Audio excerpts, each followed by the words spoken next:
dated, but the fashion isn't too bad. So like if you use it with young people, it's not too dated. And it talks about it's middle school students talking about all different types of bullying that they experience, as well as some possible solutions to bullying.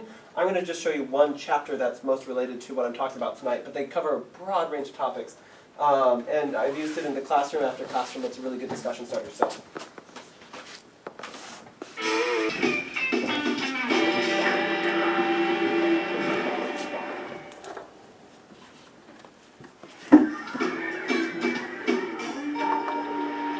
The most common insult at my school is people accuse each other of being gay. They'll just come up to you and be like, oh, you're a lesbian, aren't you? People call a lot of people gay because they don't like the person. And that's really stupid because most of the gay people I met are really cool and they're really nice. I have a friend who I hang out with a lot. We're real good buds, like a lot of people do. I used to wear boy clothes like baggy jeans, long shirt with an Adidas jacket. They started calling me gay and him gay because we were hanging out together. People used to come up to me like, are you a bisexual? Are you a dyke? Because I heard such and such from this person and such from that person. And then it like got to such a high point when they said like, oh, he was waiting for you behind the gym to make out. And I just, I was very embarrassed. Most of my friends, they call people like faggots and stuff. You know, like pick on like kids that seem gay or acting feminine. They just say it just because it's like a diss or whatever. Like someone will like say something to you and you just won't like agree with it and you're like, oh, like shut up fag or something like that. You just say it right in their face. You never really say it behind their back because behind their back doesn't get to them. It's kind of like calling someone dumb. And I don't know, it just gets to them faster if you say it like fag or something. I think the reason why I started calling people gay and faggot is because my stepfather would call me those things if I was like acting weak or like not doing like the manly thing.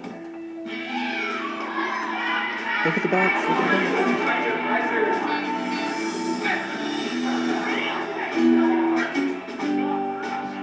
Right now in Davidson Middle School, gay is the universal word. That's gay, he's gay, she's gay, that teacher is gay, this homework assignment's gay, that pencil's gay, that pen's gay, You could use it for anything.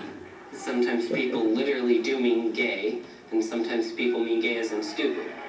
And your friends will be like, dude, I was just joking. And there's just, in my opinion, there's some things you just don't joke about. I had just gotten to middle school, and it was kind of different than I thought.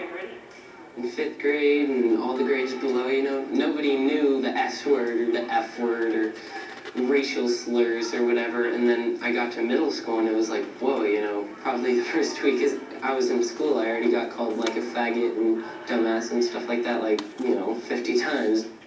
People kept on calling me fag, especially in PE, because that's where most of the older people were. They locked me out of the locker room when they were changing so that, they wouldn't think that I was checking them out or, like trying to hit on them when they're undressing, stuff like that. And my friends that would try to help me, they'd say, what are you doing that, you fag? Are you gay with them or something? And sometimes they beat up on my friends just so that they wouldn't open the door. And it happened every day, all 6, 7 periods. It's just, I can't deal with that, If someone's right next to your ear going faggot, faggot, faggot, faggot, faggot through the entire day, you just want to turn around and sock them. When all this stuff was going on, I couldn't pay attention to anything. And, I'd just be sitting there doing math, and I'd keep on writing down, I hate this person, I hate this person, I hate the world, I hate my life. Or I felt that I needed to, just ditch school every day or, just kill myself or something, just anything to get out of it, I just couldn't take it anymore.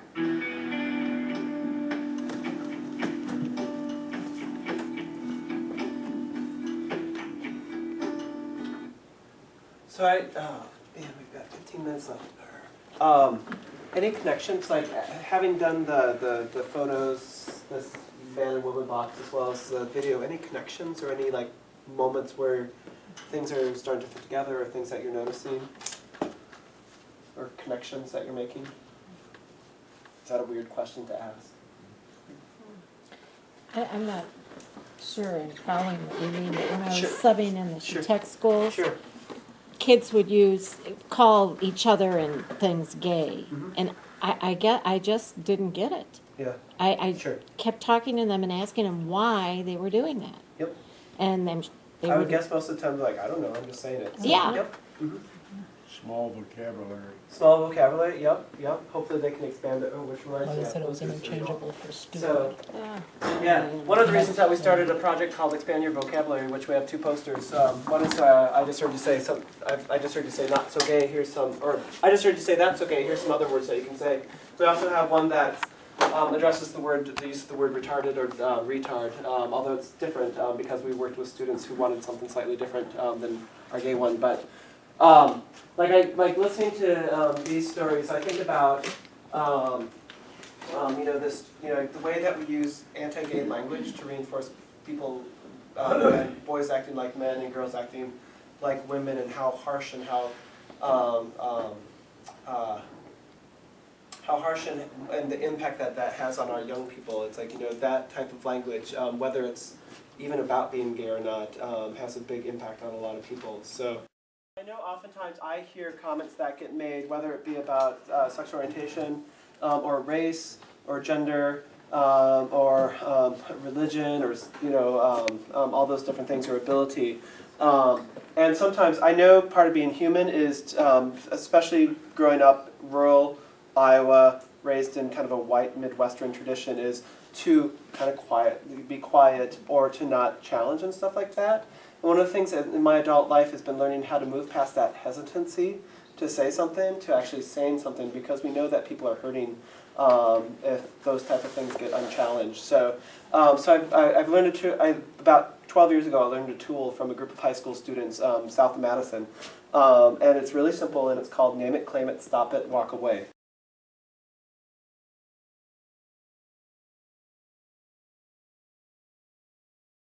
And the way that it works is this. So say you heard somebody just make a racist joke, or say a sexist comment that was demeaning towards women. So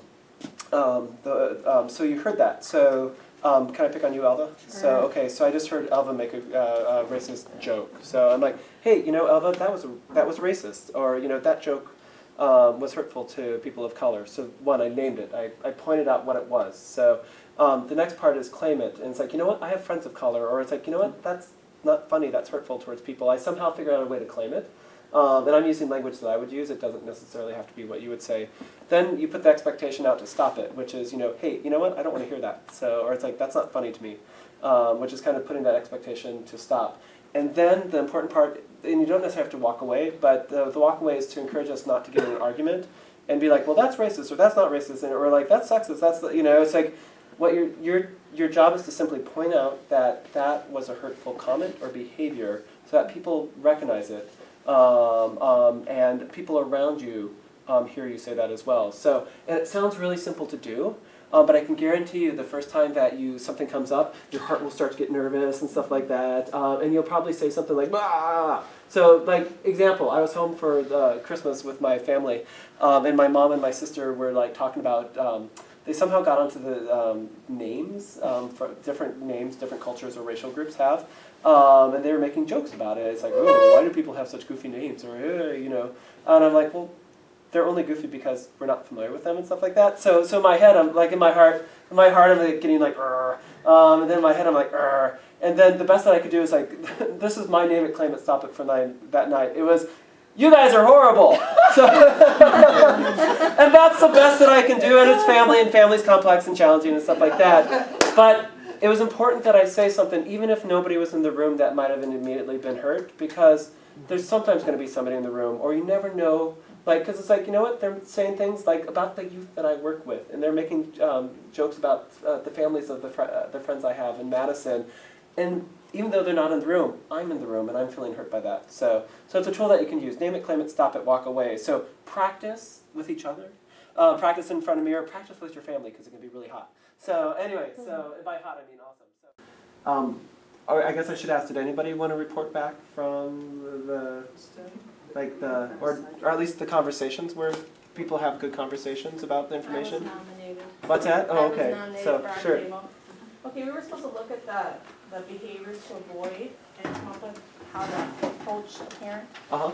And we just kind of came up with that, basically you have to present it that you have a choice. Mm-hmm. This behavior is gonna cause this, Mm-hmm. and this behavior is gonna cause that. Mm-hmm. And so if you choose to treat your child like they're not gay or lesbian, Mm-hmm. and that you're gonna beat them into, Mhm. you know, straight, Mm-hmm. then you're gonna have these behaviors come off of that. Mm-hmm. Which is, you know, they're gonna start treating other people like that, Mhm. or they may totally go into a shelter of their own and rebel, Mm-hmm. hate you, Mhm. or whatever. I mean, it's gonna escalate. Right. Or you could maybe not agree with what's going on, but be supportive and accept what, you know, whatever the choice is or whatever their decision is or whatever, and then go and just be supportive to them and treat them just like as if they were, Mm-hmm. and the rest of the aspects of their life. Mm-hmm. You know, if they wanna do sports, they wanna do whatever, just be supportive of that decision. Mm-hmm. Yeah, great.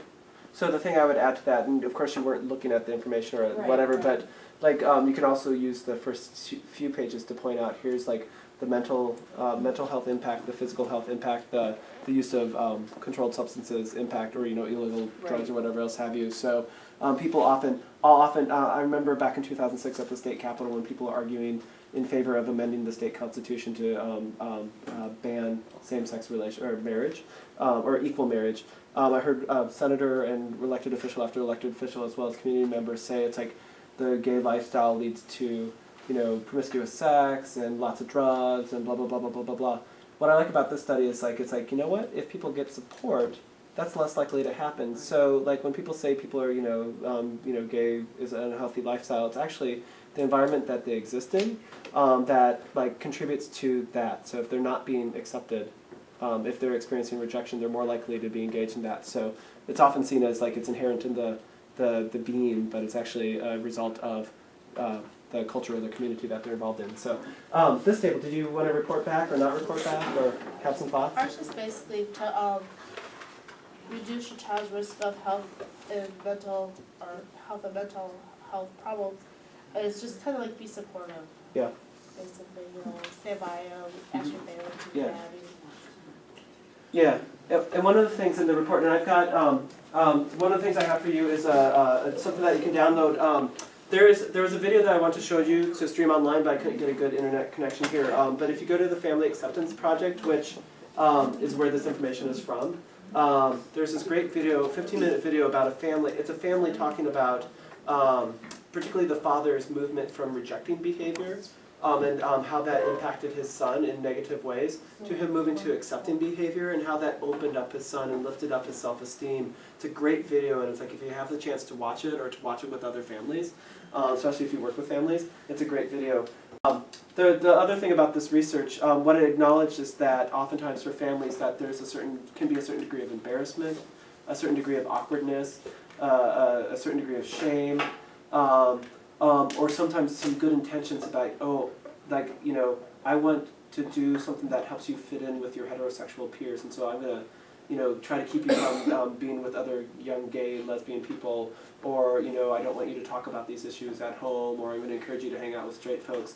Like some really well-intentioned behaviors on parents' part that they think are helping are actually hurting their young people and damaging that self-esteem and that sense of well-being. So I'm over time, although I'm happy to stay until 9 if people want to talk. I want to point out that I have some handouts here. Like one is I brought some of our posters. People are happy to share. I've got my business card, some Safe Stone signs. I've got a short thing about the Family Acceptance Project, and I've got their downloadable brochure that you can share with families or you can read yourself. I've got a packet of things that I used to give to school professionals when I do my full day trainings, but I thought I'd give them to you. It has a lot of information as well as some legal information, as well as how to follow the flow chart for a discrimination complaint. I also have some definitions so that people can take those as well. So I'm out of energy. It's been a long day. Thank you so much for your good audience, and I'm happy to